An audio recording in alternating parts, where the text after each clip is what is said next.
Tuhan, terima kasih atas pertolongan-Mu dalam setiap kehidupan kami yang boleh kami rasakan. Sebentar kami akan mendengarkan firman-Mu, Tuhan. Lawat kami, layakkan kami, ampuni setiap kekurangan kami. Pakai anak-Mu yang akan menyampaikan firman Tuhan. Biarlah Engkau yang berbicara dalam setiap firman yang boleh kami sampaikan. Berkati kami, Tuhan Yesus. Di dalam nama Tuhan kami, Yesus Kristus, kami siap untuk mendengarkan firman Tuhan. Di dalam nama-Mu, Tuhan Yesus Kristus. Haleluya. Amin. Puji nama Tuhan, Bapak Ibu, Shalom. Pada pagi hari ini kita akan belajar satu kebenaran firman Tuhan yang terdapat dalam Keluaran pasal 17 ayat yang ke-8. Keluaran pasal yang ke-17 ayat yang ke-8 sampai dengan 16.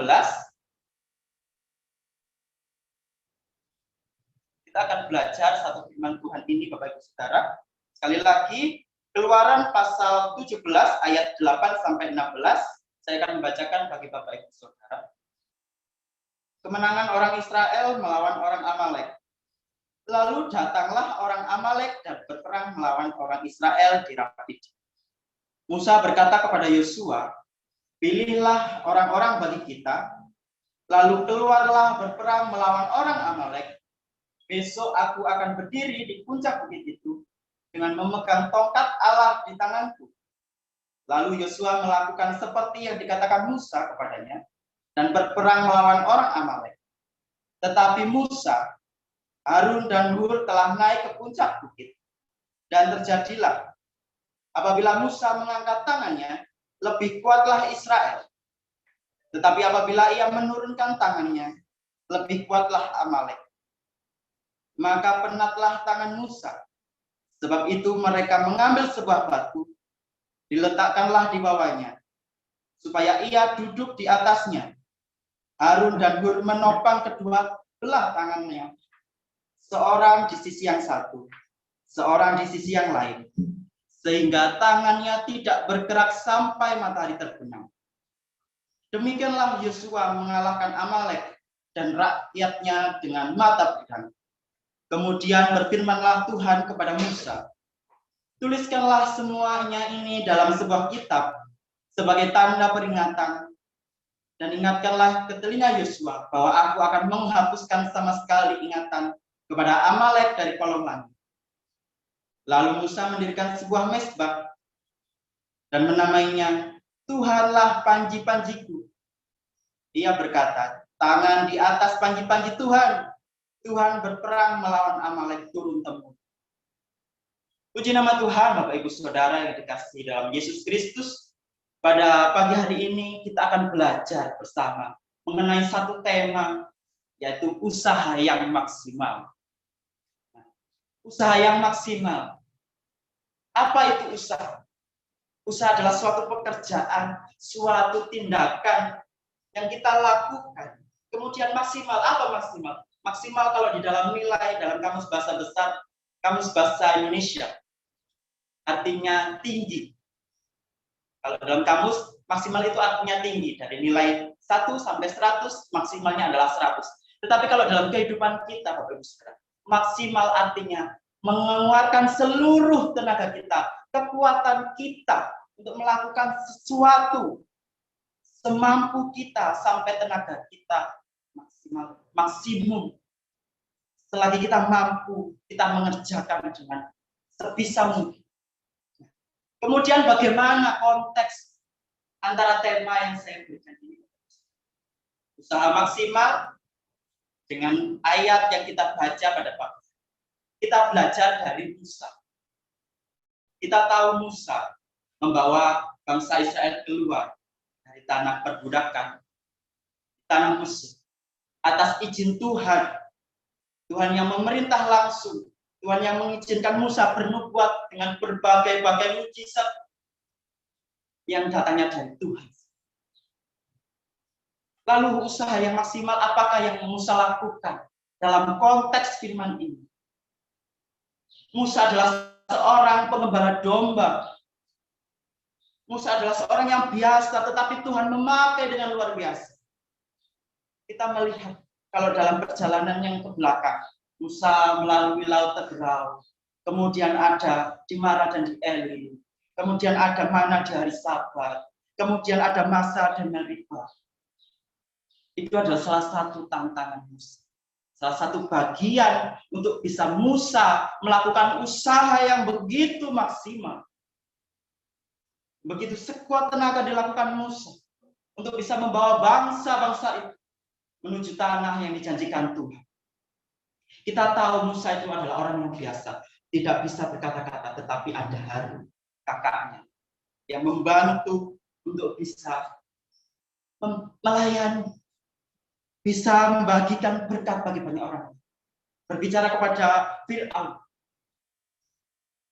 usaha Musa tidak sia-sia. Di mana kita bisa melihat bahwa Musa itu melakukan usaha yang maksimal. Kita lihat dalam pasal sebelumnya tuh, masa di mana Musa melakukan berbagai mujizat atas izin Tuhan, melakukan usaha, ia pandai mencari jalan keluar, ia dengan tegas menyatakan bahwa Tuhanlah yang menopang setiap kehidupan manusia. Belajar dari Musa, Bapak Ibu, saya dapatkan ini dari beberapa minggu yang sudah persiapan, dan puji Tuhan, semuanya karena penyertaan Tuhan. Belajar dari Musa, ia pandai mencari jalan keluar dengan tegas menyatakan, peranglah maju, pilihlah orang-orang di antara kita untuk berperang melawan orang Amalek. Musa menyuruh kepada Yosua untuk maju berperang. Di dalam situasi kondisi yang tidak menyenangkan, dengan perjalanan yang melelahkan, baru saja sampai di Rafidim, orang Amalek sudah menyerang. Tetapi Musa tidak putus asa. Musa melakukan pekerjaan Tuhan dengan setia. Di dalam ayat yang ke-9 saya bacakan, Bapak Ibu Saudara. Beginilah firman Tuhan, Musa berkata kepada Yosua, pilihlah orang-orang bagi kita, lalu keluarlah berperang melawan orang Amalek. Besok aku akan berdiri di puncak bukit itu dengan memegang tongkat Allah di tanganku. Satu kata, tongkat Allah, yang menjadi salah satu bahan bagi kita. Tongkat Allah. Kenapa kok tongkat Allah? Iya, karena Musa seorang pengembala, dia membawa tongkat. Tetapi tongkat bukan sembarang tongkat. Tongkat ini bisa membawa banyak orang menuju kemenangan, membawa mujizat bagi banyak orang. Kalau kita melihat konteks sebelumnya tadi, Bapak Ibu Saudara, Tuhan menyuruh Musa mengacungkan tangannya ke Laut Teberau. Dengan apa? Dengan tongkat. Kemudian di Mara dan di Elim, air pahit menjadi manis. Dengan apa? Tuhan menyuruh kepada Musa, lemparkan tongkatmu ke dalam air itu, dan air itu menjadi manis. Bisa dinikmati bagi banyak orang. Kemudian di Masa dan Meribah, gunung itu Tuhan menyuruh, pukulkan tongkatmu ke gunung batu itu, kemudian keluarlah air. Tongkat bukan sembarang tongkat, ini adalah salah satu usaha Musa mengandalkan kuasa Tuhan. Ini adalah salah satu bagian usaha Musa, Bapak Ibu Saudara. Musa tetap mengandalkan kuasa Tuhan. Dia tidak memegahkan dirinya karena dia hebat, seorang hamba Tuhan yang diutus, yang dipilih untuk bisa membawa banyak orang menuju tanah kemakmuran. Bapak Ibu Saudara, dalam ayat yang ke-9 ini mengatakan bahwa Musa mengandalkan kekuatan Allah. Ini adalah salah satu usaha bagian kita. Bagian kita yang bisa kita petik, bisa kita ambil, bisa kita sebagaikan contoh. Kita sebagai hamba Tuhan, kalau kita diperhadapkan dengan situasi, kondisi, baru saja kita merintih karir, kemudian ada masalah datang, pencobaan datang. Tapi ingatlah Musa tetap mengandalkan Tuhan. Ini salah satu bagian proses. Salah satu cara, yaitu dengan mengandalkan usaha, mengandalkan Tuhan, mengandalkan kuasa Tuhan. Bukan sembarangan Musa mengacungkan tangan, memukul gunung batu, melemparkan tongkat. Tetapi semua itu atas izin Tuhan, atas perintah Tuhan. Dengan tongkat yang biasa ini Tuhan memakai Musa untuk menjadi berkat bagi orang lain. Kemudian yang kedua, usaha apa yang bisa kita petik? Kalau kita sudah mengandalkan kuasa Tuhan, kita sebagai hamba Tuhan diperhadapkan dengan situasi kondisi yang tidak mengenakan. Setelah kita mengandalkan usaha dengan mengandalkan Tuhan, kuasa Tuhan. Yang kedua yaitu melakukan yang terbaik, Bapak Ibu Saudara. Melakukan yang terbaik. Yang pertama mengandalkan kuasa Tuhan, yang kedua melakukan yang terbaik. Kenapa kok melakukan yang terbaik? Kita bisa belajar pada ayat yang ke-11, ke-10 dan ke-11, Bapak Ibu Saudara.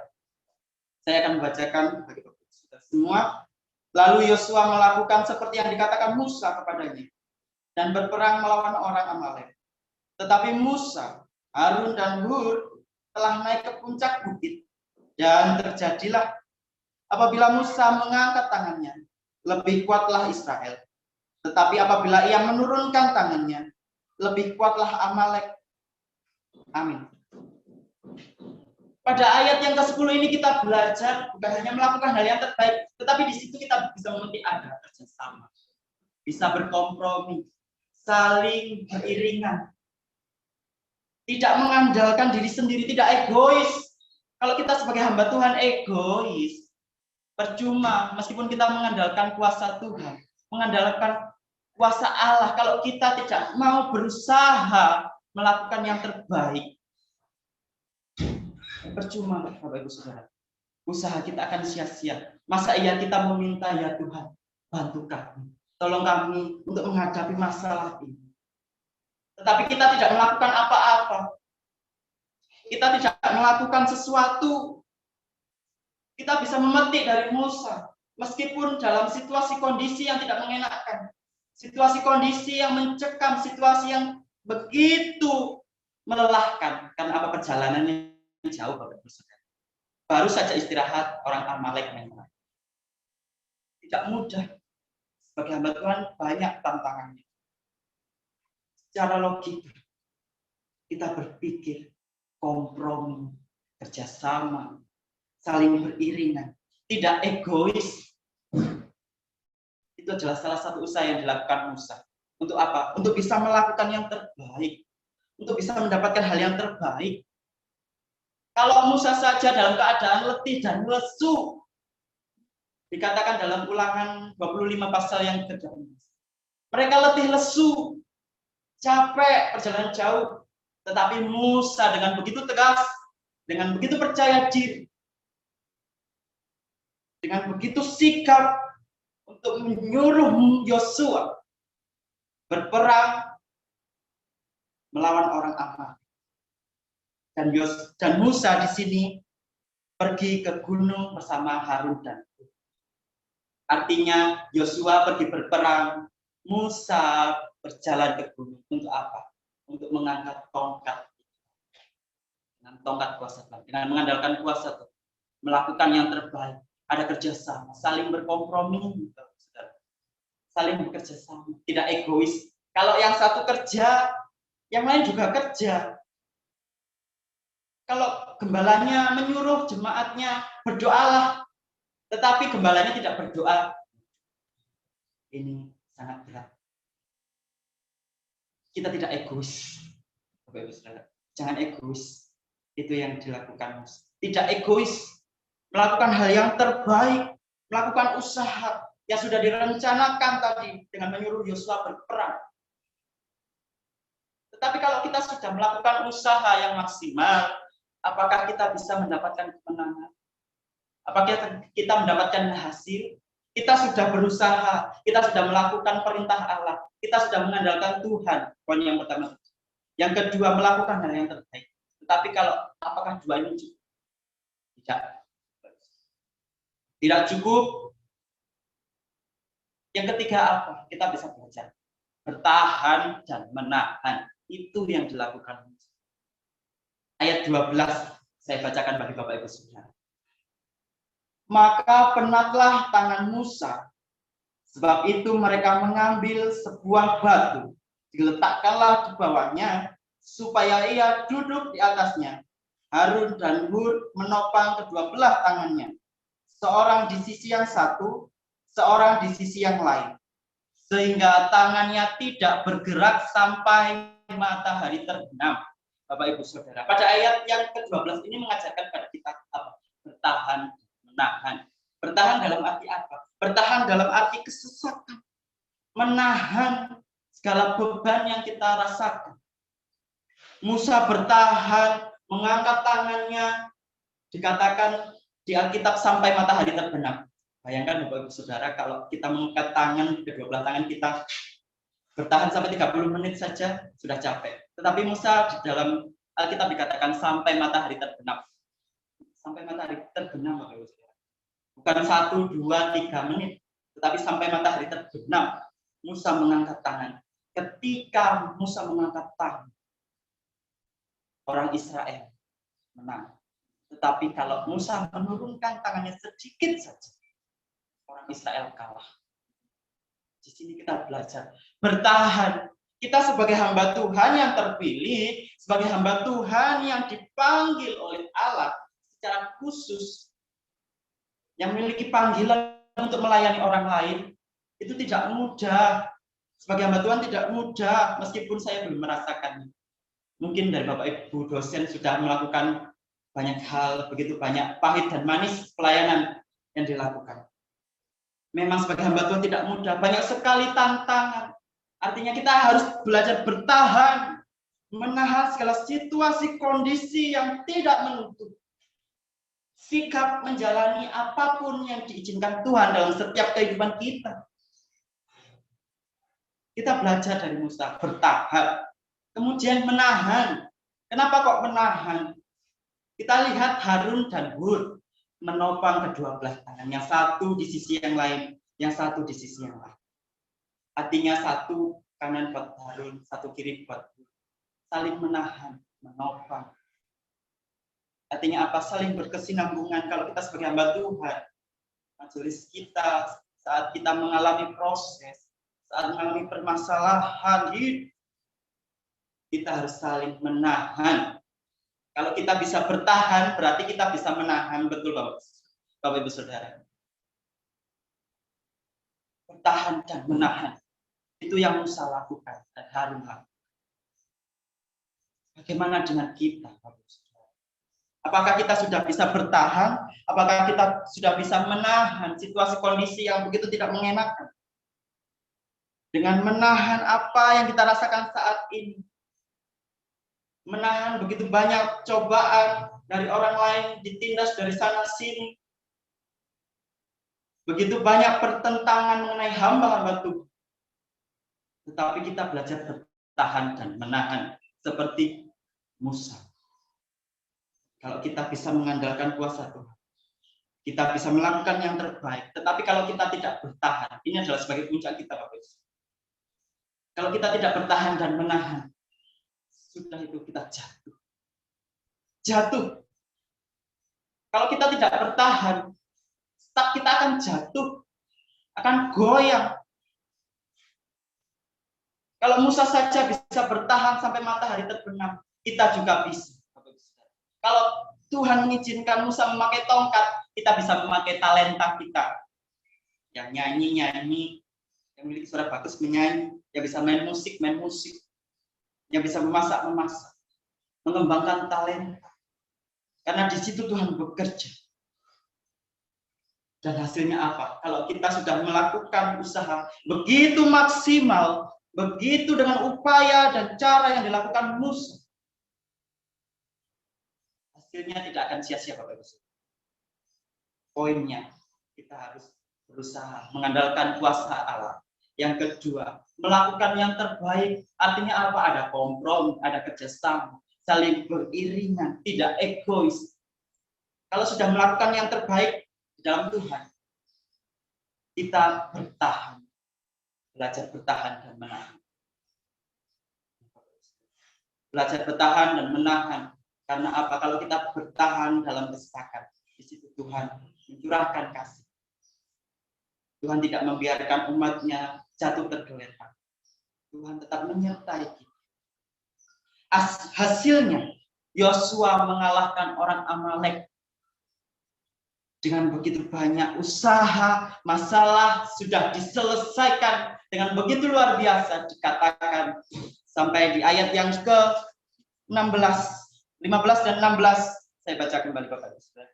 Ayat 16 dan 15 dan 16. Lalu Musa mendirikan sebuah mezbah dan menamainya Tuhanlah panji-panjiku. Ia berkata, tangan di atas panji-panji Tuhan memegang. Berperang melawan Amalek turun-temurun. Artinya apa? Tuhan menyertai kita. Dalam setiap proses kehidupan, setiap hal yang kita lakukan, Tuhan menyertai. Tuhan tidak omong kosong, Tuhan tidak mengingkari janjinya. Asalkan kita melakukan usaha yang maksimal. Artinya kita harus berusaha dengan sungguh-sungguh. Kita harus melakukan hal yang diinginkan Tuhan dalam kehidupan kita.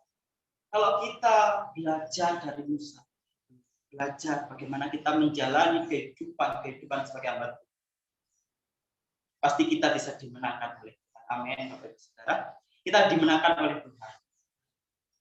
Oleh karena itu, kita bisa mengatakan bahwa saat kita mengandalkan Tuhan, kita mau bekerja di dalam Tuhan, melakukan yang terbaik, kita bisa bertahan dalam kesesakan. Hasilnya tidak sia-sia, Bapak Ibu Saudara.